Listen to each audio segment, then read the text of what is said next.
All right, g'day, hi and welcome. Windy and very smoky. And thunder. I figured I'm gonna do tomorrow's job today because I finished my other client a little bit earlier than I thought. Zippy Shark did his job really well again today.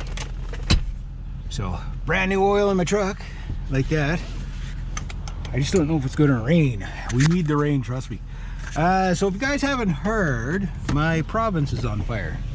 I'm in the province of Quebec, and there's the closest fire is about 30 miles out. Like you can see the haze in the hills there, like that is really almost kind of hesitant to go. Like I don't know if you guys could see out the like how hazy the mountain is there. From Kayama to here, it's about 30 miles, but it's like there's a lot of no man's land in between where there could be fires. But all these fires kind of just coming out in one day, and it's actually cool. It's like 19 degrees right now, so it's not the heat that's doing it right now. You see how hazy it is down there. Had 150 fires just start all at once. Now it was hot and it is very dry underneath, but we had a little bit of rain last night, so that will help. Supposed to be rain again today, but it's very windy and we got dry conditions, so it's very smoky. So a lot of people are having a hard time breathing and stuff like that. But pretty much sporadically throughout my province of Quebec, there's fires everywhere. So in Alberta, 6.5% were contributed to lightning. There hasn't really been a lot of lightning around here, except for my friend got hit by lightning last week. It's been a very bizarre week this week past.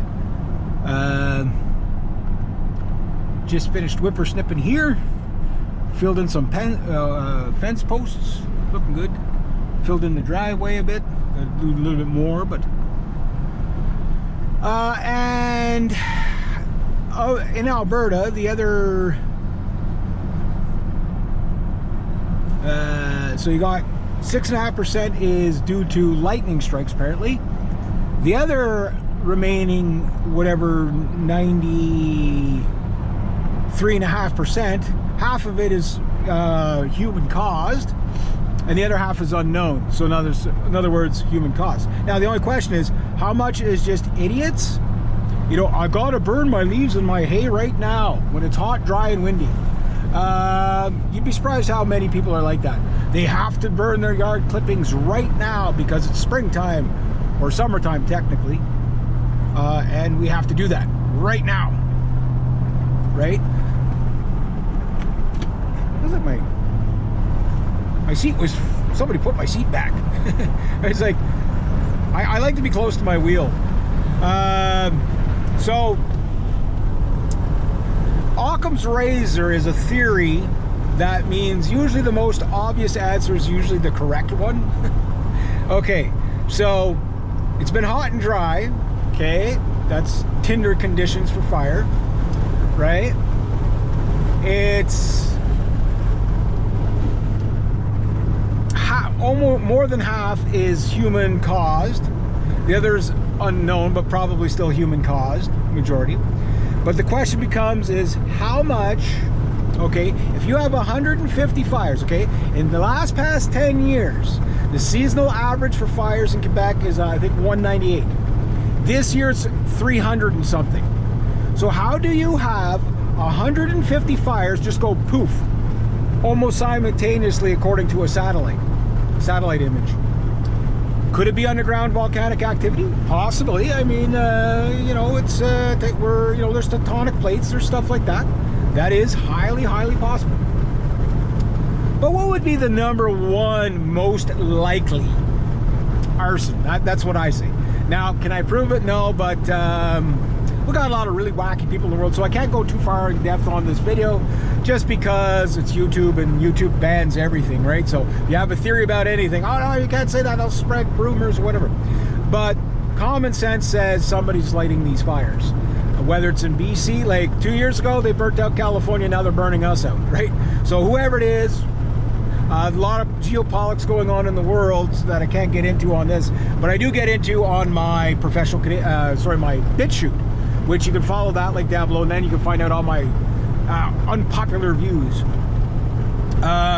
But I would say, without getting too much more into that, that's as far as I can go on YouTube, because my channel already has a warning. Even though you guys see the stuff I'm putting on YouTube, it's pretty family friendly, so I won't go any further than that. But I do believe they're probably going to catch a lot of arsonists this year.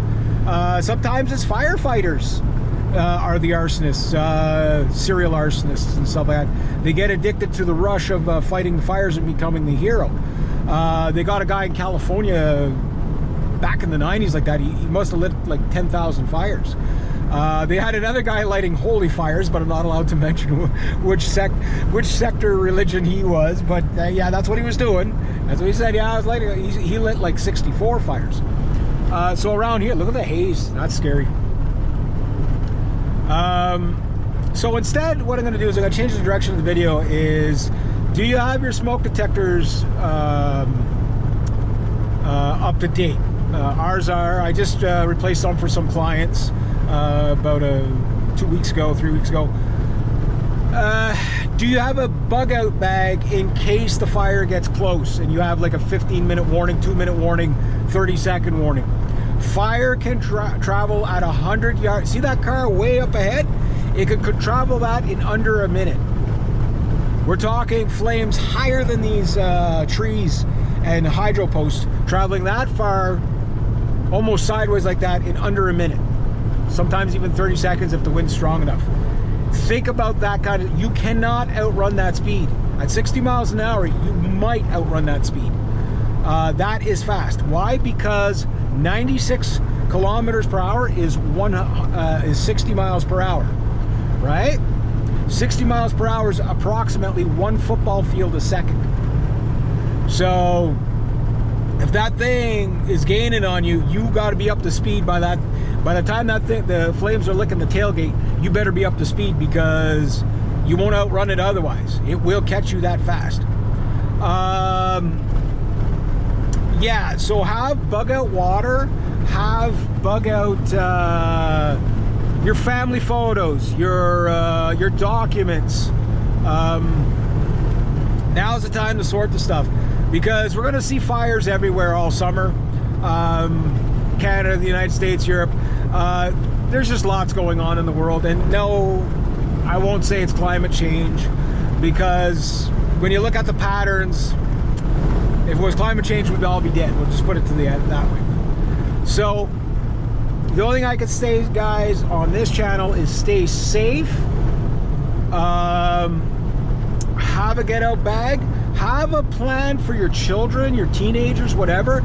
If they get stranded, so always be in a line of communication with the people you know and love, your immediate family. So if there is a broadcast warning, guys like me don't get broadcast warnings. I'm in the truck all day. My warning is if I see the flames or I see a lot of water bombers. I see a lot of water bombers, I know the fire's close. So far, so good. The smoke is throughout the entire province, so you know, people are having a hard time breathing, particularly the seniors. I did a job for a senior today, and she's like, "Hey, do you want to work in this?" I said, "Oh yeah, no problem with this." I pretty much, you know, I can't breathe underwater, but yeah, pretty much everything but. If you see all the dustiness, like my lungs must be full of sand over the years, like just, you know, whippersnipping all the time. Like I'm used to breathing in dust all the time, right? Yeah, look at my truck. Like my lungs are full of grass clippings and sand. You know, like I know they are. And 2-stroke chainsaw oil. That's what I'm full of. But yeah, make sure you have a good fire plan and an escape route, and be mindful where the actual fire zones are that are currently active. Last night there was 87 fires active, 11 extinguished. We got a little bit of rain last night, nice light soft rain, which really brought out the mosquitoes, especially after a fire. The first rain after a fire, you're gonna be amazed how many mosquitoes and black flies there's gonna be. But yeah, make sure you got everything, all your safety stuff away, all your important stuff away. Pack it away now so you can grab it. Food, water, important family heirlooms, small stuff. Anything you can't take with you, maybe find a place that, you know, like if your house God forbid, were to be engulfed, that the flames could pass over it and you could still find important stuff in the rubble. Like the middle of the yard, the fire's not going to be as hot there, right? The grass is going to burn away quick, so stuff like that. Just see if you could find, put that stuff. The more time you prepare, the less stuff you'll have to do if it gets this close. So I don't know about the Kalaman, not Kalaman Island, but the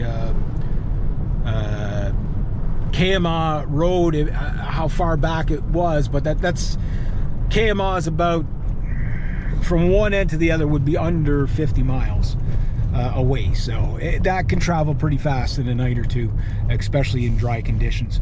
So hopefully we get more rain tonight. They're calling for rain.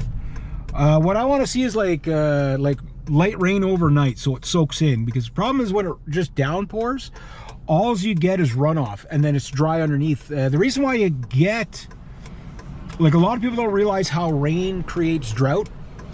So you don't get drought in the sense that it's there's not enough rain. Sometimes there's just too much rain. I'm gonna go after this guy. I'll cut the big truck off. What happens is when it downpours, that's the worst. Light rain, fine. Downpours, it just runs all the nutrients out of the soil, which dries out your soil, and that's why, like, everywhere you go here, it's dusty underneath the grass and stuff like that. It's really no drier this year than previous. In fact, it's not really that dry this year in comparison to some years I remember. So this is why I'm kind of suspicious